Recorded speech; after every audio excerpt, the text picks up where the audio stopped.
Harihi Om Shri Gurubhyo Namaha. Vakratunda Mahakaya Surya Koti Samaprabha Nirvignam Kurume Deva Sarvakaryeshu Sarvada. Gurur Brahma Gurur Vishnu Gurur Devo Maheshwara Gurur Sakshat Parabrahma Tasmai Shri Gurave Namaha. Friends, on behalf of Param Vedanta, I extend a warm welcome to all of you joining us for this 9th session of Panchadashi, Chapter 1, Sattva Viveka. In our previous session, we explored verses 29 to 32, which will now be briefly revisited by Srimati Apeksha, helping us reconnect with the flow of the teaching. Today, continuing the study of avidya, the cause of samsara, we delve into verses 32 to 36 of the first chapter, Sattva Viveka.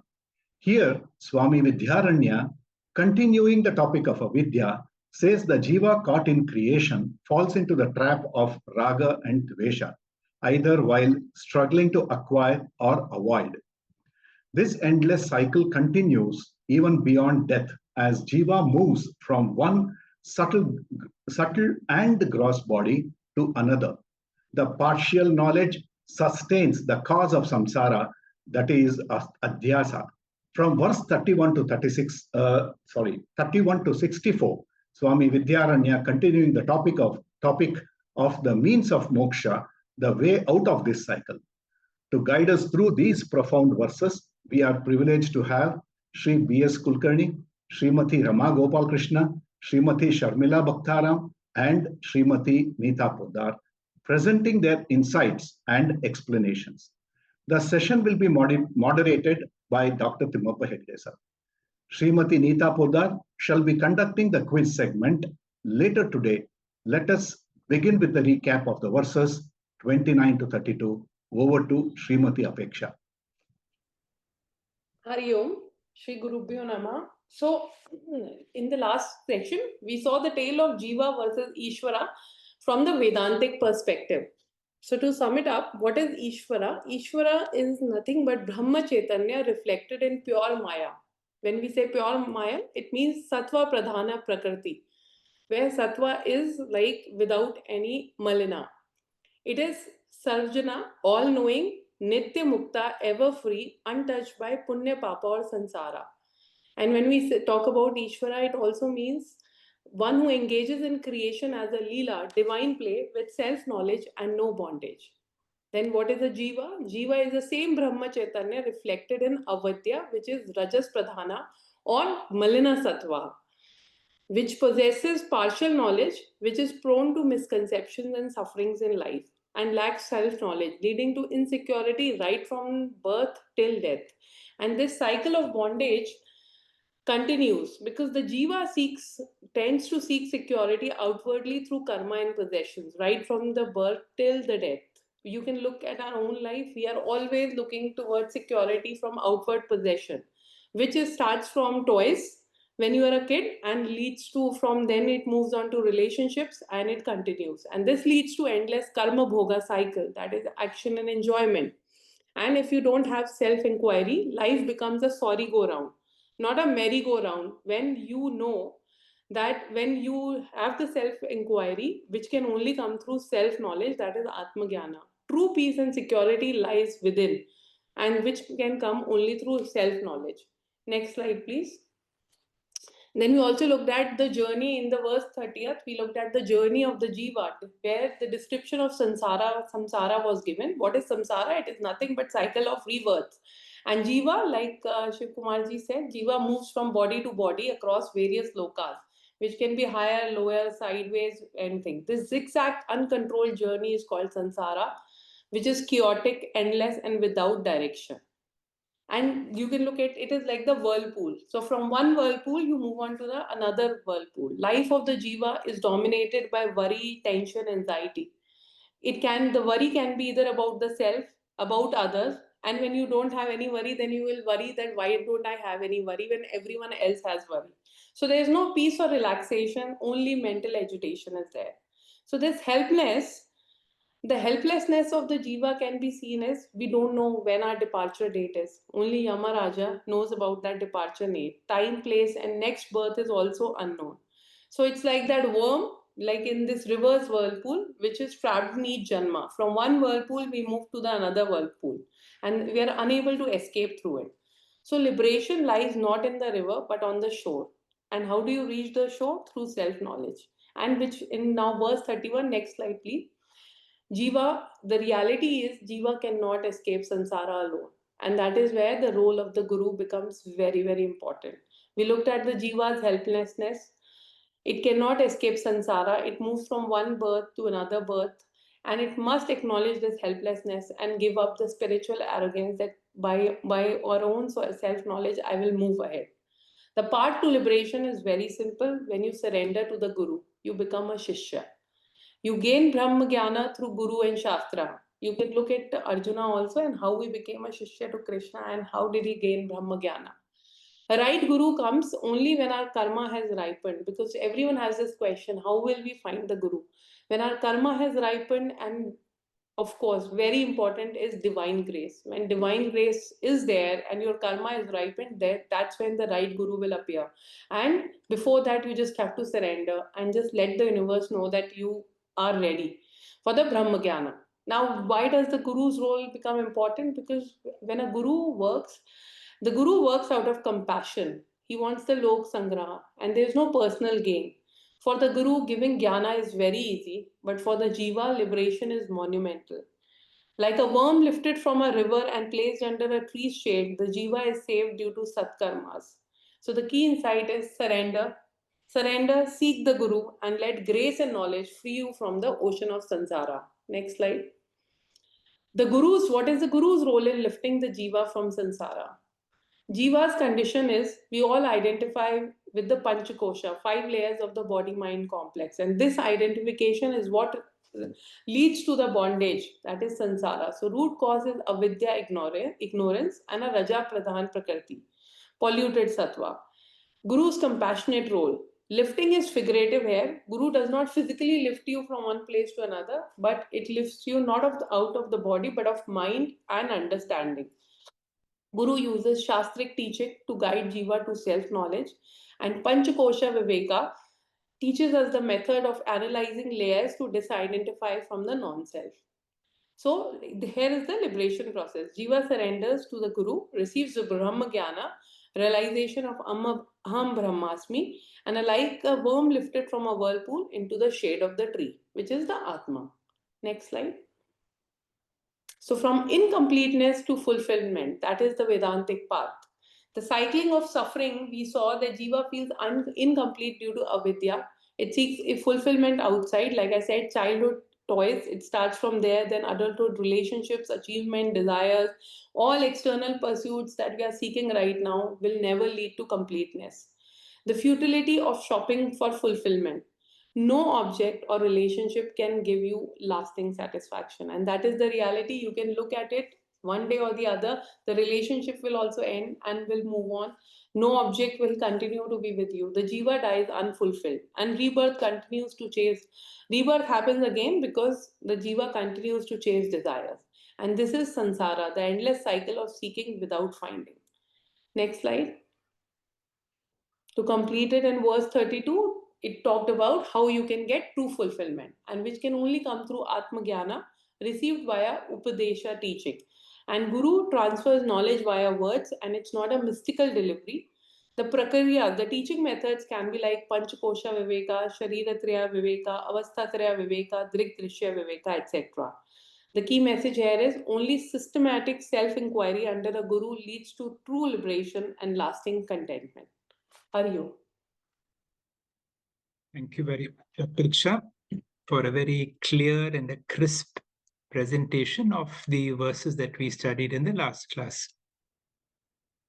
Sadashiva Samarambham Shankaracharya Madhyamam Asmadacharya Paryantam Vande Guru Paramparam. Om Just as Apeksha said, in the last class, we came to that state when the Guru comes in. And the Guru sees all of us like Nadyam Kita, like insects trapped in a whirlpool and going from one whirlpool to another. The Guru comes as Karuna Nidhi, somebody so full of compassion and some who has the ability to help us to get out of this whirlpool of samsara. All of us recollect that landmark moment when we look back in our life, when the Guru entered into our lives.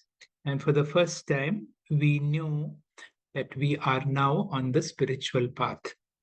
Akhanda mandalakaram vyaptam yena characharam tat padam darshitam yena tasmai shri gurave namaha.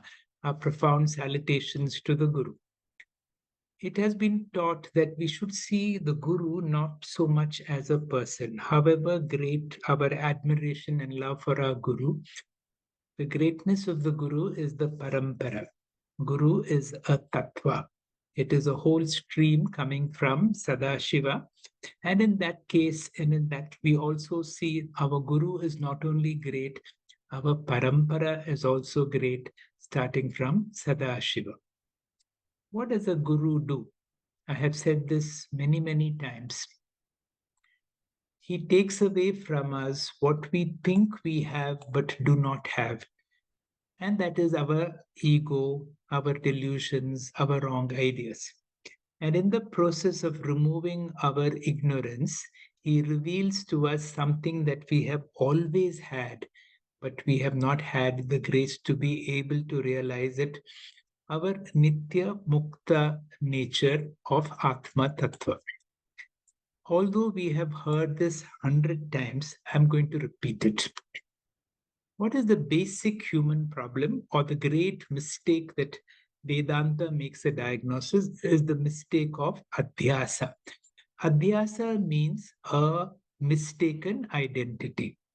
Even though we are the ever-free Atma or consciousness, we identify with this limited body-mind complex.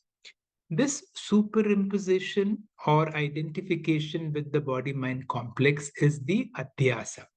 Our true nature is nityaha, shuddhaha, buddhaha, muktaha. That means I'm eternal, I'm pure, I'm always free, and so on. But then, even though we are that limitless, all-pervading Sakshi, and we illuminate our body-mind complex. And if you log on to our higher nature, we must see ourselves as illuminators who are unaffected by anything that happens to my body and mind. So what is the basic problem? The basic problem of adhyasa or error is because of ignorance. And because I do not know my true nature, and because of the identification with my body-mind complex, there is a new entity that is born, and that is called ahankara or the ego. And the ego is full of limitations. And because I have limitations, then comes the vicious cycle of avidya, kama, karma. A desire comes into my mind that if I do something, I will be fulfilled. And that forces me to be a karta. The moment I become a karta, there is a consequence of my action, that is the karta bhokta cycle. And this is the cause of all my sufferings. What happens is the problems of the body and mind become, although they are real for the body and mind, they are really not our problems, because as Atma, I am only the illuminator. But this tadatmya, or this identification with the body-mind, that is the cause of all the problems. Now, how does Vedanta offer a solution? Why are we studying Panchadashi? Panchadashi is a nice analysis of the root cause of problems. And as we are going through the analysis of the problems, just like a doctor first makes a diagnosis and then offers treatment, Panchadashi or Vedanta also will first make a diagnosis. The diagnosis is ignorance or avidya, and avidya leads to adhyasa. And once I know that there is an error, Then what is the treatment? The treatment is through a prakriya called Drisha Viveka. Drisha Viveka means a sense of discrimination that whatever I see and experience, I am not. This I know as far as the world is concerned. What we do not know is I see my body, I see my mind, but I continue to identify my body and mind as myself. So once we are trained with Drisha Viveka, just like I say that this world is not myself, I am trained to say, I am not my body, I am not my mind.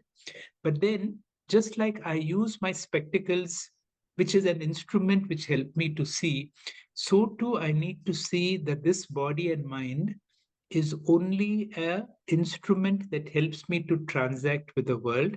And because this body mind is of a lower order of reality, it is subject to birth, decay, death, and so on. Whereas the Atma, which is of the higher order of reality, is Satyam or real, which has no birth, no death, and is limitless. Now, what is the Vedantic solution? The Vedantic solution is Jnanam. And Jnanam is the only solution that can remove the problem of ignorance and the consequent adhyasa. Now, this results not in, it is not a new information, but removing a wrong notion that I've had of myself. The treatment comes in the process of what is called Jnana Yoga. We know all this, but it is a repetition through Sravanam, Mananam, and Nididhyasanam. Shravanam is exactly what we are going through. Systematic and consistent listening of Vedantic scriptures for a length of time under the guidance of a qualified Acharya. Once the teaching is given, the next process is a process of Mananam, where we reflect on the teachings and clarify all the doubts until we come to a state when this clarity that I am Atma Brahma is now a matter of conviction. I am convinced I'm not this body mind. I'm not a limited entity. I am Nityaha, Shuddhaha, Buddhaha, Atma. But then there is what is called habitual, deep-seated identification or adhyasa. It takes a long time. Although I know my new status is this Mahavakya, I am Atma Brahma, but we have to do this process of Nididhyasana, contemplation of the truth again and again to remove this deep-seated habitual identification that I am this limited body mind. This takes sometimes months or years to overcome. And what is the result? The result is what is called a Jivan Mukti. Now, this is something that happens while alive. It does not take you to a new place. It does not acquire a new status, but it is a firm abidance in the truth of my true nature that I am Nityaha, Shuddhaha, Buddhaha, Muktaha. And once this is done, I illumine the problems going through my body and mind, but I stop transferring the problems. I stop identifying these problems as my problems. I'm only the observer, and I see how my body and mind struggle to overcome or help them to resolve all these issues. And what is the result of Jivan Mukti?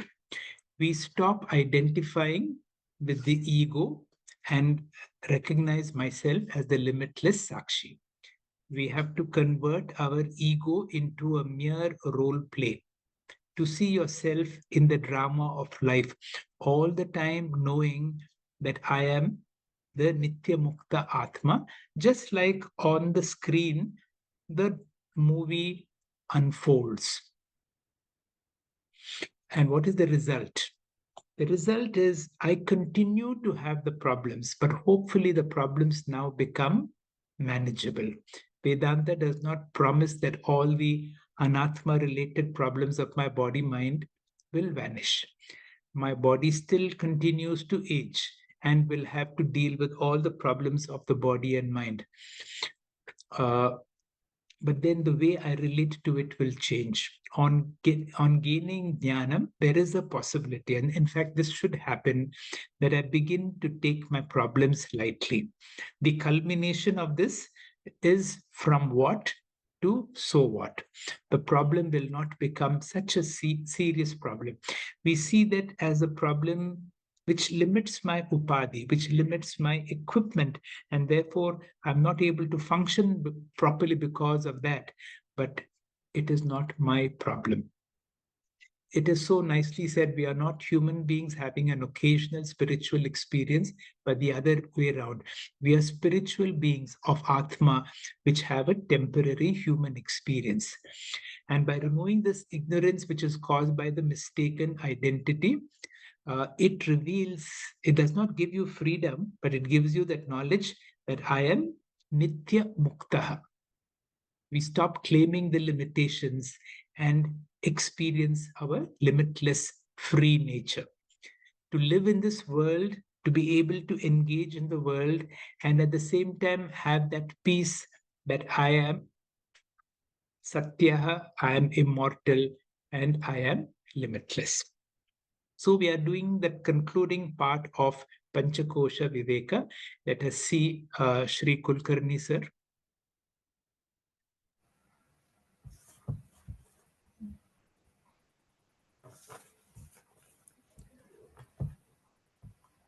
Hari Om, Sri Gurubhyo Namaha.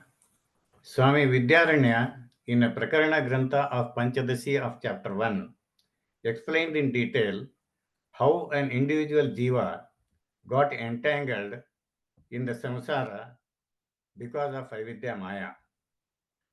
In the previous verse, Swami clarified that the Guru, out of compassionate, he will grace the deserving student to lift him from the bondage of samsara.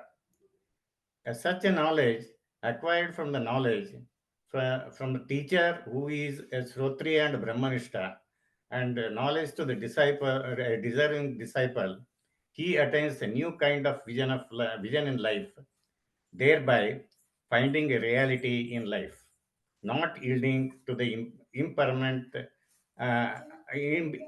appearances, attractions, and delusions. Swami generally starts the teachings from the lower stage, coming to the level of student and gradually elevating him to the higher stage of reality. It is to transform the student and understanding in a better way. Jiva constituted with a certain layers of seeds on self, which causes to remain in a samsara, which Vidyaranya explains in this verse.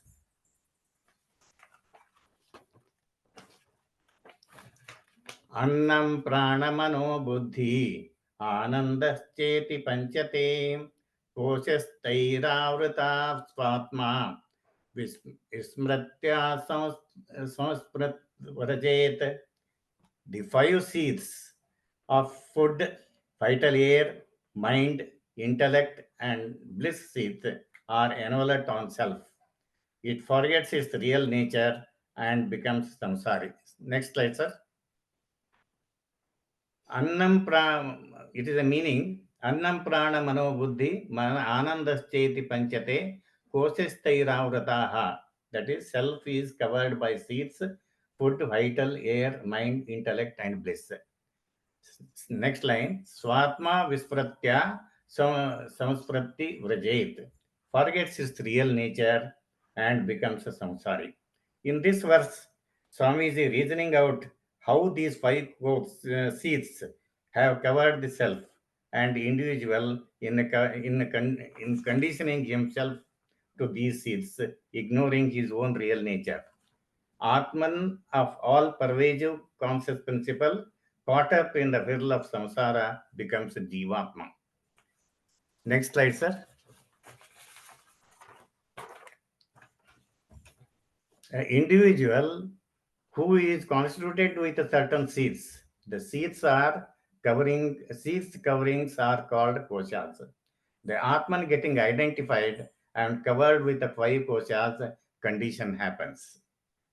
The outermost sheath is Annamaya Kosha, or a physical body, which is sustained by the food that we eat, since it is a Panchikrita gross element and subject to the modification like birth, death, decay, death, etc.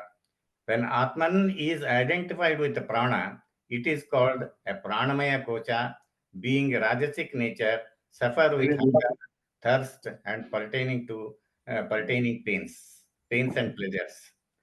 When it is identified with the mind, it is called Manomaya Kosha, suffers with the emotions and feelings like likes and dislikes, thoughts, etc. Atman, when attached with the Vijnanamaya Kosha, it is the Icha Shakti, suffer with the intellectual, logical analysis, belief system, honor and dishonor. Even in Anandamaya Kosha also, Jiva experiences a limited happiness without sorrow, which is a partly sattvic and tamasic. All the five koshas have a specific characteristics, identifying and conditioning with the koshas. They cannot lead to the purnatvam. The sadhaka, who can clearly differentiate Pancha Kosha from the self, will realize the true self and to come out from the ocean of samsara. Next slide, sir. Bhagavad-pada Shankaracharya, in his famous Prakarana Grantha of Atmabodha and Viveka Chudamani, explains with a specific practical illustrations. Panchakoshani yogena tattanmaya vivastitaham shuddhatmanila vastradi yogena spatiko yataha. Atman appears to have borrowed the qualities upon itself, as in case of crystal, which appears color of blue or in its vicinity. Another illustration from the Viveka Chudamani, it is 149. Koshairannamayadhyaha panchabhiratma na savrato bhati nijashakti samutpannaha saivala patalai arivambu vapistham. Covered by the five seeds, material one, which of its own power self ceases to appear like the water of a tank by its accumulation of sedge. Next slide, sir. To summarize the verse, the first one is, a sincere sadhaka will be lifted by the compassionate Brahmanishta Guru by his grace. Jiva becomes samsari by avidya maya. Atma forgets its real nature because of its identification with the Pancha Kosha, conditioning its nature of koshas. The koshas are covering on Atman because of the wrong identification. The identification causes conditioning. And next few verses will reveal how five koshas created to cover the self. It will be explained in the next verse. Hari Om, Sri Gurubhyo Namah. Thank you very much, Shri Kulkarni sir. A very nice analysis of the verse that has been allotted, a clear explanation with very good slides, and also quotation from Atmabodha and Viveka Chudamani. We will now see specifically about the next few koshas. Ramaji, please. Harihi Om, Sri Gurubhyo Namaha. Panchadashi, Chapter 1, Shloka 34. Before analyzing the Shloka 34, let us understand the significance of the words Kosha and Mayat Pratyayam used for all the five Koshas. Koshas are the road map that lead us to the consciousness which enlivens these layers, where lies the inner bliss. Koshas are usually referred to as sheaths, seemingly covering the Atman like a scabbard. These koshas are anatmas, being products of Pancha Mahabhutas. They form the gross, subtle, and causal bodies, and one can transcend them to realize the unchanging Atman within. The suffix Mayat Pratyaya is added to the name of each sheath, referring to Vikarartha, meaning subject to modifications. Another meaning of the pratyaya maya refers to prachurarthe. That means it is full of. The hall was full of people. That's the way that is used. Next slide. Swamy Vidyaranya uses the methodology of Pancha Kosha Viveka to transcend samsara. Why should we study Pancha Kosha Viveka? Why not Sharira Traya? Next slide answers this. These koshas are like different layers, seemingly covering the Atman just as a person wearing layers of clothes over his body. Looking into the mirror, the person thinks, am I looking good? With a firm belief that he is the body. He does not realize himself as different from the body. Similarly, a strong sense of I-ness and mindness is attached with these koshas, resulting in samsara. Identification with these koshas are referred to as avartas in the shloka 30 of this chapter. The discrimination of knowing oneself as separate from these koshas can be done only with the help of scriptural study and upadesha received from a guru, one devoted to Brahma, that is Brahmanishtha Shrotriyaha. By understanding and transcending these koshas, one can realize the self and achieve liberation from the cycle of birth and death. Swamy Vidyaranya, in the next slide. Swamy Vidyaranya enumerated koshas so far, and he defines Annamaya Kosha in the first half of the shloka 34, and the shloka says, Syat panchikruta bhutodhaha dehaha sthulonna sangnakaha linge to rajasaihi pranaihi pranah karmendriyaihi saha. And the translation says, the gross body, which is the product of the grossified elements, is known as the food sheath. That portion of the subtle body, which is composed of the 5 vital airs and the 5 organs of action, is the effect of the rajasic aspect of the Prakriti. And this kosha is called Pranamaya Kosha, the vital sheath. Let us see the explanation of this shloka in the next slide also. Just as the universe is a product of 5 elements, Pancha Koshas are also the products of these 5 elements. Panchikruta bhutothaha. Their source or the raw material or Panchikruta bhutas, the grossified 5 elements. Thus, the gross body of a jiva is born. Sthula dehaha annasangnakaha bhavati. This gross body gets the name Annamaya Kosha. It is the outermost and the grossest of all the koshas. It is so gross that it is visible to everyone, unlike subtle and causal bodies. Adi Shankaracharya defines the sheath as Anna rasenaiva bhutva vruddhim cha yati, that which is born and grows from the essence of food. So gross body is called Annamaya Kosha.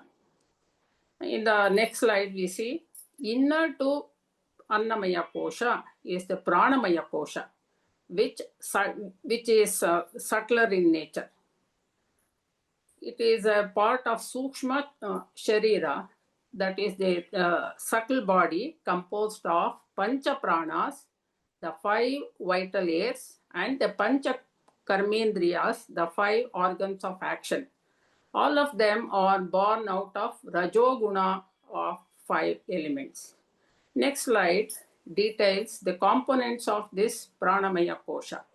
The 5 dimensions of prana, which surge through, resulting in activities in different parts of our body, are called Pancha Pranaha. Pancha Pranas are prana, apana, vyana, samana, and udana. A balance between these 5 pranas is a healthy condition, and an imbalance results in disease in a body. All the functions in the body, like circulation, contraction and expansion of muscles, etc., require energy called prana, otherwise known as Kriya Shakti. Karmendriyas will act only when they are activated by pranas. Pancha pranas supply energy to all the organs in our body. And the next kosha is Manomaya Kosha, which is briefed in the next sloka. Thank you. Harihi Om. Namaste. Thank you very much, Ramaji, for another excellent presentation of the allotted verse. It is so nice when you go into every detail of the allotted verse and make a nice explanation with all the slides. So we studied what is this Annamaya and Pranamaya Kosha. You also explain what is the meaning of this word Maya. Whenever we say Maya in Sanskrit, it has got two meanings. One means it is full of Himamaya, Swarnamaya, full of snow or full of gold. But here, Annamaya, Pranamaya means a modification of food, a modification of prana. So we have studied these two koshas. Two more. Next kosha will be explained by Sharmila. Sharmila, please. Shri Gurubhyo Namaha. Panchadashi, chapter 1, verse 35. In verse 33, we saw Shri Kulkarni ji explained the Atma gets covered by the Pancha Koshas and we forget our true nature, which is Sat Chit Ananda. By the process of discrimination between the Anatma Pancha Koshas and the Atma, which is our true nature, we attain moksha. Swami Paramatmananda ji repeatedly says that liberation can only be achieved by a consistent and systematic study of the Vedantic scriptures for a length of time under a competent guru. In the previous verse, Ramaji explained Annamaya Kosha and Pranamaya Kosha. In this verse, we will discuss the Manomaya Kosha and the Vijnanamaya Kosha. The verse goes like this. Satvikairdi indriya sakam vimarshatma manomaya taireva sakam vijnana mayodir nischayatmika. The doubting and vacillating mind, along with the effects of Sattva Guna, that is the Jnanendriyas, is the Manomaya Kosha, while the decisive intellect, along with these senses, is the Vijnanamaya Kosha.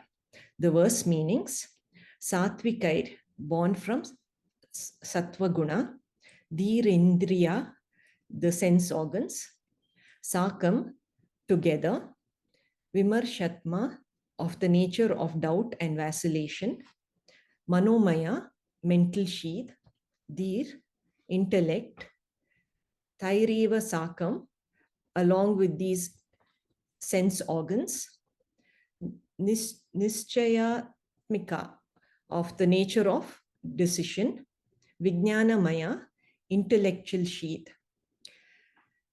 Let's look at the similarities of the Manomaya Kosha and the Vijnanamaya Kosha. Both are born out of Sattva Guna and both belong to the Sukshma Sharira. Next slide, sir. Now let's see the differences between the mind or manas and the intellect or buddhi. Mind has doubts, desires, and emotions. The mind and the five senses make up the Manomaya Kosha, which is the Icha Shakti. The five senses include the ears, skin, eyes, tongue, and nose. While the mind doubts, the intellect or buddhi ends the doubting process, asserts itself through knowledge. It is the Jnana Shakti. Knowledge and ahankara reside in Vijnanamaya Kosha. The intellect and the five senses make up the Vijnanamaya Kosha, which is the Jnana Shakti. Both the mind and the intellect belong to the Antakarana, which is the inner organ. Now let's look at the stick and snake example. When I see something in the dark, my doubting mind says, is it a stick or a snake? But on closer examination, my intellect says it is definitely a stick. This is my intellect, which asserts, next slide please. This is my intellect, which asserts through knowledge and the power of reason and takes the decision. The mental function and the intellectual function are not totally independent. The vacillation of the mind is the first stage, and the determination of the intellect is the second stage. The sense organs are required by both the mind and the intellect to do their respective functions. Mind is the receiving faculty of the sense experience, which is brought in by the sense organs. It is about thought, desire, and emotions, while the intellect can reason and assert and decide. The intellect can also warn, but it can be overpowered by the desire in the mind. Concluding, the mind and intellect are two very important koshas for Vedantic studies. The disidentification with the koshas and the identification with the Atman happens at the intellectual level. Hence, the Manomaya Kosha and the Vijnanamaya Koshas play a crucial role in our spiritual journey. Thank you. Hari Om. Thank you very much, Sharmila, for another excellent presentation. In the verse that was allotted, we have discussed what is this Manomaya Kosha and Vijnanamaya Kosha. What are we really doing? Now, this is the Vedantic way of trying to explain the human problem of suffering. While we are, by our very nature, Nityaha, Shuddhaha, Buddhaha, Muktaha. But what is our experience? Our experience is problem after problem. So it is trying to bring about a certain hypothesis and what is called Adhyaropa. And Adhyaropa is at two levels, from the level of the individual and the level of the total. And when we open our eyes, we see a creation, and a creation has to be explained. While when we study the human body, science will dissect our body and mind. Vedanta has not done any form of dissection of body and mind. Without dissecting the body and mind, they have given us a wonderful hypothesis of what is this Annamaya Kosha, Pranamaya Kosha, Manomaya Kosha, which in so many ways is in tune with scientific understanding. We will come to the last kosha, or what is this? Anandamaya Kosha. Neeta, please. Hari Om, Sri Gurubhyo Namaha. Verse 36 of Pancha Kosha, chapter 1. Karane sattvamananda mayo modadi vrittabihi tat koshaistu tadatmyad atma tattanmayo bhavet. The Karana Sharira, which is the Malina Sattva, is the Anand Kosha, Anandamaya Kosha. It is associated with the different degrees of joy, such as Moda, Priya, and Pramoda. In the second line, Vidyaranya says, due to the identification with the five koshas, the self assumes their respective natures. So, next slide. The Anandamaya Kosha is being defined here in this verse, and which is nothing but the Karana Sharira. It is the causal body, the Malina Sattva. We experience Karana Sharira in the Sushupti Avastha, during deep sleep. And in this Avastha, we have only two experiences. One is of total ignorance. The ignorance is because of the Tamoguna. And then we experience Ananda, total bliss. This bliss is because of the Sattva Guna. Next slide. Because the Karana Sharira is made up of Malina Sattva, the Sattva Guna is present along with the Tamas. One experiences Ananda in three different levels. Priya means happy, Moda means happier, and Pramoda means happiest. So one will ask, how can one experience three different levels of Ananda in sleep? If you are in deep sleep, we experience Priya. But if you are in deeper sleep, we will experience Moda. And if you are in deeper sleep, we will experience Pramoda. So we are happiest. These are the Karana Sharira Vrittis. These experiential Ananda is called Anandamaya Kosha. So the bliss experience within Anandamaya Kosha, like Priya, Moda, and Pramoda, is always transient. It is a state of relative happiness. conditioned by the subtle modifications of the causal body. Next slide. Swamiji clarifies here now.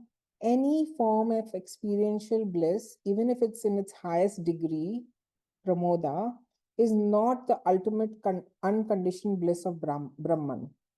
In fact, in the contrast, the Brahmananda of Satchit Ananda is non-experiential. It is not something attained, or we cannot experience that Ananda.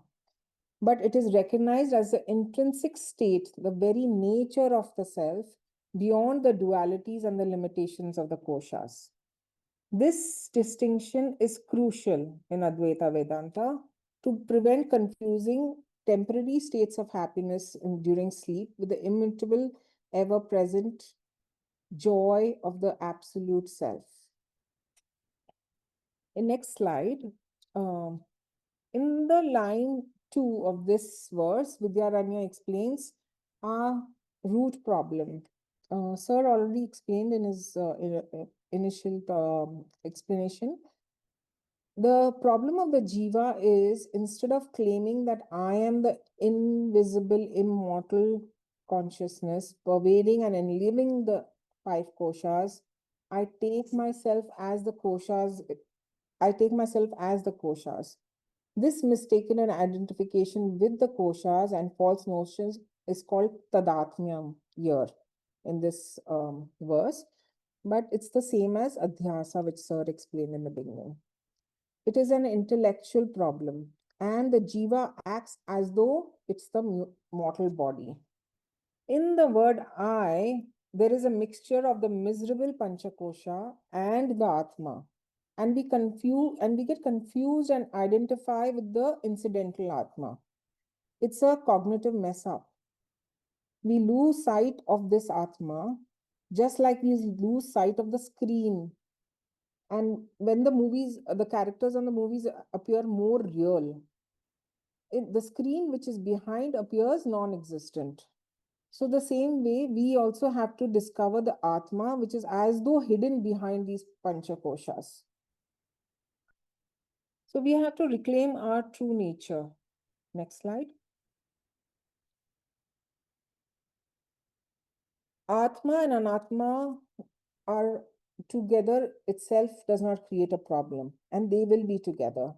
As Atma can never be affected by Anatma, just like screen can never be affected by the type of movie. The water in the movie will not wet the screen. Therefore, they need to be they do not need to be physically separated, Atma and Anatma, nor can they be separated. They are just at different levels of reality. They should not be separated either, because no transaction will be possible if one is not there without the other. They coexist. An Atma by itself is inert, therefore cannot do any action. And Atma by itself cannot do any action because it is all pervading, like space. The coexistence of Atma and Anatma is necessary for worldly transaction. Yet, intellectual rectification of their distinct realities is necessary for ultimate liberation.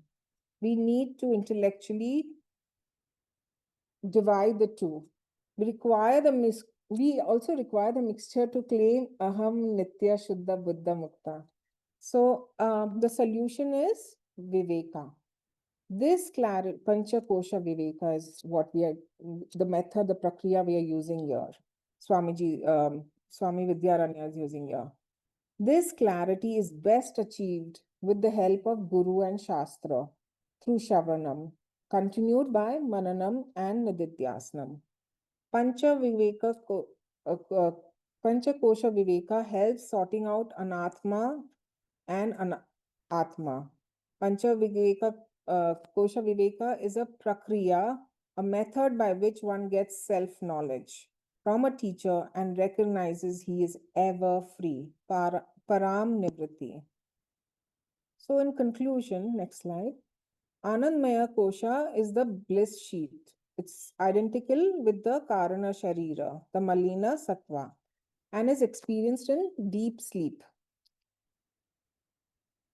Deep sleep brings two experiences only. One of total ignorance because of the tamas, and one of bliss because of the sattva.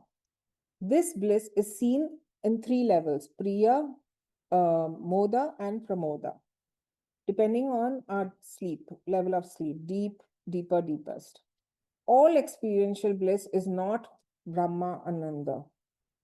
True bliss, Satchitananda, is not experiential and is ever present.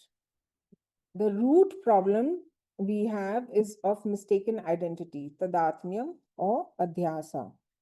Kosha abhimana. We identify with the koshas, taking the self as the limited koshas. It is an intellectual error.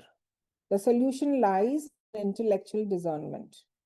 Viveka, Atma Anatma Viveka, guided by Guru and Shastra, leading to the liberating realization, I am ever free. Hari Om. Thank you, sir. Thank you, Neeta, for another very excellent presentation, this time on what is this Karana Sharira. Again, very nice presentation with good quality slides. If you have listened to all these presentations, you will be able to answer this quiz also prepared by Neeta. This is an excellent teaching quiz, so let us all mentally take part. Neeta will ask the questions and Ramaji will answer them. Neeta, please. Namaste, everyone. So we are going to go through the Pancha Koshas, which were explained from 33 to 36. And it's a prakriya, it's a methodology used in Vedanta, Pancha Kosha Viveka, to explore the 5 levels which we are not, and to get into what we are. Next slide, sir. So the journey into the koshas is, Vidyaranyan describes, is they are the 5 sheets that kind of envelop the Atma, but really Atma can never be covered. The koshas do not genuinely conceal consciousness. Rather, they just create an distraction, just like the movie screen we explained just a few minutes ago. The movie screen is always there. It's not covered, but it's just concealed with the movie in front of it. Through Pancha Kosha Viveka, the systematic analysis, we will reveal that I am not the kosha. Coming to the quiz. So the physical body is made up of food, is known as Manomaya Kosha, Annamaya Kosha, Sukshma Sharira, or Karana Sharira. It is B, Annamaya Kosha. Yes, that is made from the Panchikrita of the 5 bhutas. The Annamaya Kosha is the physical body sustained by food and physical nourishment. It is most tangible and the grossest of all the koshas, and representing our connection to the material world. Next slide, sir. Coming to the verses explained by Sharmila ji. The dash kosha is associated with the mind, while the dash kosha is related to the wisdom, intellect. Pranamaya and Annamaya. The second option is Manomaya and Vijnanamaya. C is Vijnanamaya and Manomaya, and D is an Anandmaya and Pranamaya. Since it is mind is Manomaya, that is the Manomaya Kosha is associated with the mind, while the Vijnanamaya Kosha is associated with wisdom or intellect. Yeah. Is it correct? Right. Correct. So the Manomaya Kosha is the mind sheet. It encompasses thoughts, emotions, desires. The Vijnanamaya Kosha also has thoughts, and it represents the intellect or the wisdom sheet, responsible for discernment, understanding, and decision making. According to Vidyaranya, the author according to Vidyaranya, the I we perceive is a pure, unmixed consciousness, entirely separate from the 5 kosha. Is that true? Is that I always pure, which we say I am? Is that unmixed, or with the pancha koshas, or it's mixed with the koshas? True or false? With koshas. It is mixed with the koshas. That means it is false. Sure. So Is it the higher eye and the lower eye is referred here? The eye is always pure and unmixed is the higher eye, and this is the lower eye, capital letter. And Usually we are talking eye, we are not saying higher eye and lower eye. Oh, yeah. okay. No problem. So, yeah, this is false. The I is there is a mixture of the miserable Pancha Koshas and then Atma is also there. And we can get confused with what we are really talking about. This mixing up is called Tadatmyam, and it's an intellectual problem that requires Viveka to sort out. Next slide, sir. Okay, match the koshas to its primary functions. You want to go through them? Yeah. Annamaya Kosha. Is tangible physical body. Tangible physical body. So, Then Pranamaya Kosha. Yeah. Pranamaya is the Kriya Shakti. Then Manomaya is the doubt one, that is Vimarshatmaka. Yeah. Vijnanamaya is Nishchayatmika. And then Anandamaya is total ignorance and total bliss. True. I just want to talk about the Pranamaya Kosha. That's called the Kriya Shakti because it's got the karma indriyas along with it. So it does all the actions. It drives all the actions. Next slide. Pranamaya Kosha plus Manomaya Kosha plus Vijnanamaya Kosha is equal to, Sharmila ji explained this, I think. Yeah, this is a Sukshma Sharira, subtle body. Sure. The Annamaya Kosha is identical with the dash Sharira. Karana Sharira. And is experienced in which avastha? Sushupti, deep sleep. Deep sleep. Okay. Not in the dream, in the deep sleep. Yeah. During this state, we experience both total dash due to tamas and dash due to sattva. Total what we experience?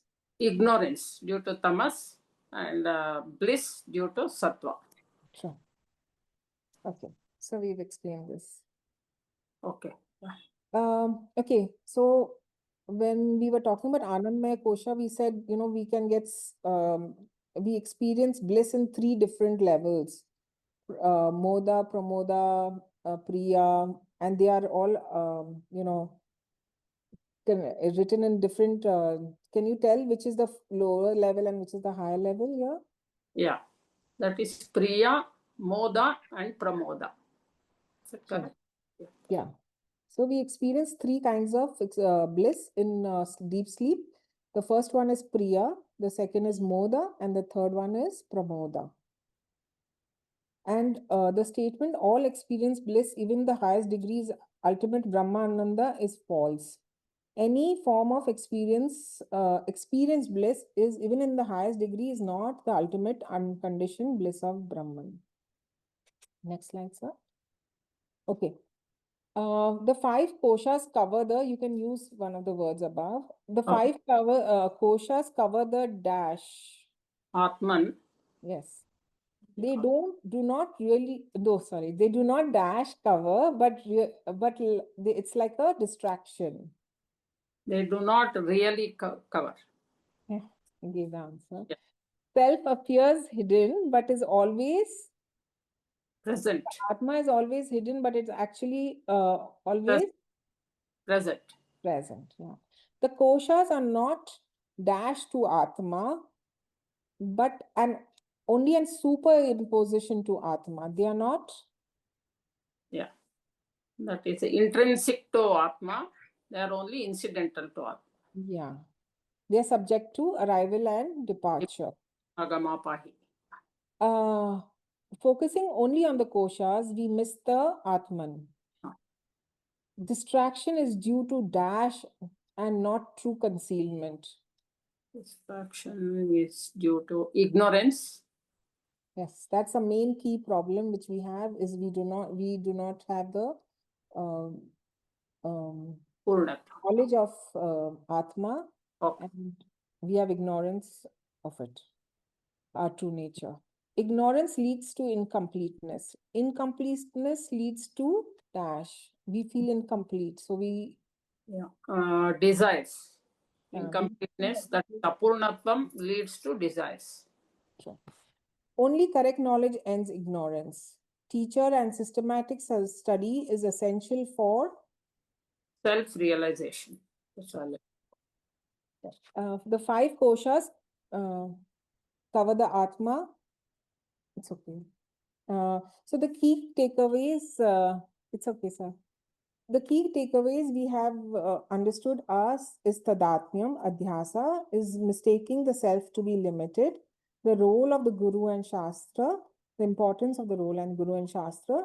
Then the role of Pancha Kosha Viveka is the systematic analysis to arrive at that I am not these 5 koshas as to be understood. And we have to drop the kosha identification and drop the Atma objectification. My true nature is ever free, always free. I am free today and now. Thank you. Thank you, Ramaji, so much. Harihi Om. Namaste.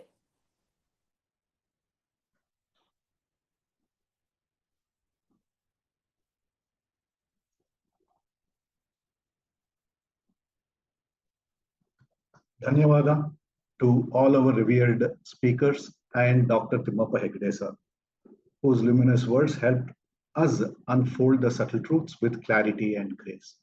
Not to forget the wonderful quiz reinforcing the key learnings of the mantras of the day. Dear seekers, let us gather again in Satsanga on Monday, 6th October at 6:45 p.m. for the 13th session of our Mananam series. In 2 sessions, that is session 13 and 14, Dr. Timmappa Hegde sir shall be explaining the mantras of resonance from the first adhyaya of Kathopanishad.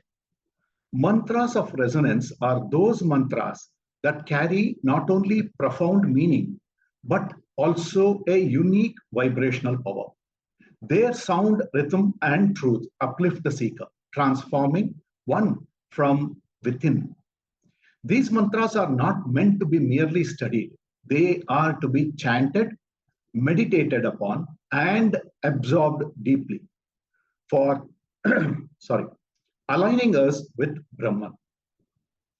Resonance in this sense is about tuning ourselves to that perfect inner frequency where life flows effortlessly in harmony with the divine.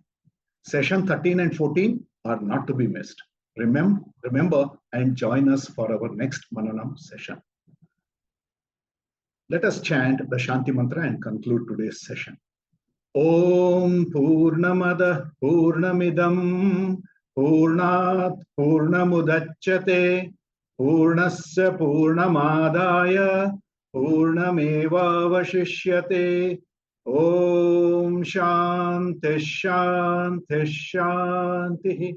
Harihi Om. Shri Gurubhyo Namaha. Shri Krishna.